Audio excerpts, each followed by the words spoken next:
Also marked the time for a great moment in my life, the day when I officially became an American.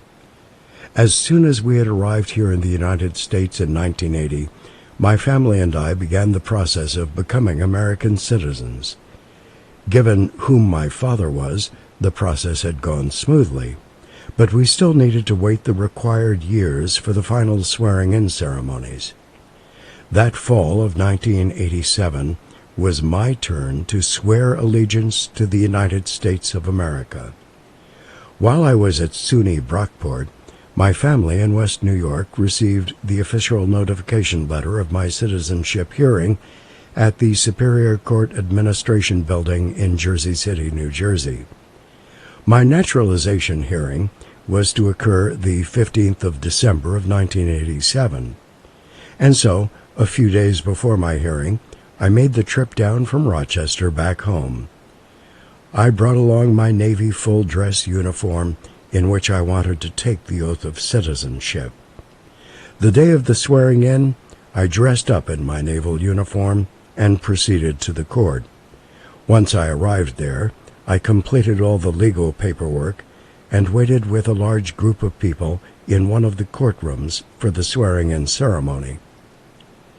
As we waited in the courtroom, the court clerk saw me sitting among the other people in my naval uniform and asked me if during the swearing-in ceremony I could stand next to the American flag that was by the judge's bench. I said, yes, of course, and proceeded over to stand where I was requested. As the judge entered the chambers, everyone rose, and the ceremony got underway. People then sat down, and the judge spoke a few words about the importance and great significance of what we were about to do. Then the moment came for everyone to rise and take the oath.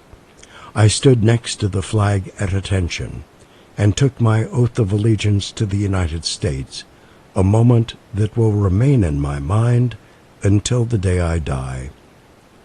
I hereby declare on oath that I absolutely and entirely renounce and abjure all allegiance and fidelity to any foreign prince, potentate, state, or sovereignty, of whom or which I have heretofore been a subject or citizen, that I will support and defend the Constitution and laws of the United States of America against all enemies, foreign and domestic, that I will bear true faith and allegiance to the same, that I will bear arms on behalf of the United States when required by the law, that I will perform non-combatant service in the armed forces of the United States when required by the law, that I will perform work of national importance under civilian direction when required by the law, and that I take this obligation freely, without any mental reservation or purpose of evasion,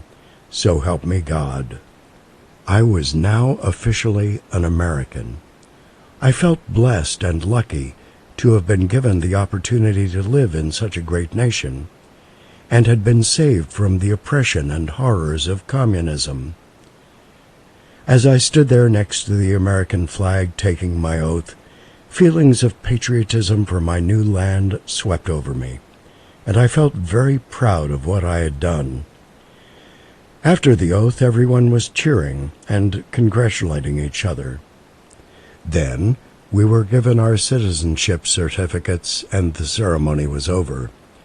A few people came to me and asked me about what I was doing, and I explained to them what the NROTC was and what my plans were. They wished me luck, and I headed home. Since this was now the Christmas college recess period, I didn't have to go back to SUNY Brockport until January.